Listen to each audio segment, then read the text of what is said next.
राजसमंद जिले के सिसोदा गांव में स्थित राजकीय उच्च माध्यमिक विद्यालय की तस्वीर अब पूरी तरह से बदल चुकी है। जिस स्कूल में कभी जर्जर दीवारें और टूटी छतें हुआ करती थी, वहीं अब एक भव्य और आधुनिक सुविधाओं से सुसज्जित भवन खड़ा हुआ है, जो किसी 5 स्टार होटल या रिजॉर्ट से कम नहीं लगता। इस परिवर्तन के पीछे है स्कूल के पूर्व छात्र मेघराज धाकड़, जो आज मुंबई के सफल व्यापारी हैं। अपने भाई अजीत धाकड़ के साथ मिलकर उन्होंने 15 करोड़ की लागत से अपने माता पिता कंकूबाई और सोहन लाल धाकड़ के नाम पर यह शानदार स्कूल भवन बनवाया है।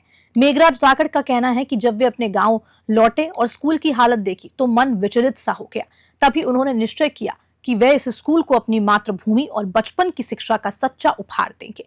अब ये स्कूल आधुनिक क्लासरूम, स्मार्ट बोर्ड्स, साफ सुथरे फर्नीचर्स, हरित परिसर और छात्र हित की सभी आवश्यक सुविधाओं से सुसज्जित है। इसका लोकार्पण समारोह 10 मई 2025 को धाकड़ परिवार और प्रशासनिक अधिकारियों की मौजूदगी में आयोजित किया जाएगा। ये कदम न केवल ग्रामीण शिक्षा में क्रांति लाने वाला है, बल्कि दूसरे पूर्व छात्रों के लिए भी एक प्रेरणा स्रोत है। राजसमंद से ब्यूरो रिपोर्ट। नाथद्वारा उपखंड के सिसोदा गांव में सोहनलाल धाकड़ और मेघराज जी धाकड़, ये वो शख्सियत है जिन्होंने राजस्थान को एक अलग पहचान देने के लिए अपने निजी स्तर पर स्कूल को बनाने का सपना देखा, और उस सपने को इन्होंने इस तरह से बनाया कि जैसे मान लो कोई 5 स्टार होटल हो और उस तरह का नज़ारा हो, उस तरह से हो, उस चीज़ को इन्होंने बना के दिया है। और उसके बावजूद भी इन्होंने अपने मन में एक संकल्प रखा है कि आने वाले समय में यदि स्कूलों में कुछ और भी कमी रही या इस स्कूल में कमी रही तो पूर्ति करेंगे।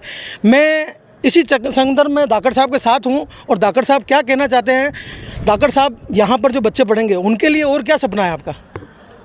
मेरा और मेरे लड़के का ये एक सपना है कि अगर गवर्नमेंट इस स्कूल का पूरा उपयोग करती है और आर्थिक स्थिति में कोई बच्चा कमज़ोर है और पढ़ने में होशियार है, तो हम लोग उसको फाइनेंशियल हेल्प भी करेंगे और आगे 12वीं और उनके आगे अगर वो पढ़ना चाहेगा या उसके नौकरी या उसको आगे पढ़ने के लिए अगर कोई भी ज़रूरत पड़ी तो उसके लिए हम लोग उसको हेल्प करेंगे। आपने जैन समाज के लिए भी बहुत बड़ी उपलब्धियां और कार्य किए हैं, तो ये प्रेरणा आपको कहाँ से जागी? ये समाज से तो प्रेरणा जागती है। ठीक है, एक दिमाग में था कि जिस स्कूल में लड़का पढ़ा उसके दिमाग में एक ही था कि जो लड़के पढ़ के होशियार बने। मुझे उनका एक ही सपना कि लड़के होशियार बने और खुद अपने पैरों पे खड़े रह के ये बताएं कि हम लोग पैसा कमा सकते हैं या कुछ भी कर सकते हैं। भीख मांगने का उसका काम नहीं है। बस शिक्षा एक ऐसी चीज़ है कि लड़का अगर होशियार है तो वो कितना ही पैसा कमा सकता है, उसमें कोई बात नहीं है। अगर लड़का पढ़ने में ही कमज़ोर है तो उससे कुछ लेना देना नहीं है। सही बात तो ये है।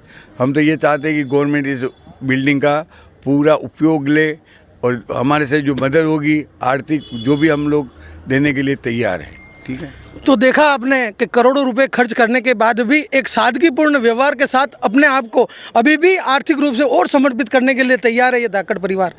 मैं नाथद्वारा क्षेत्र के सिसोदा में बनी इस स्कूल से गिरिराज सोनी, धन्यवाद।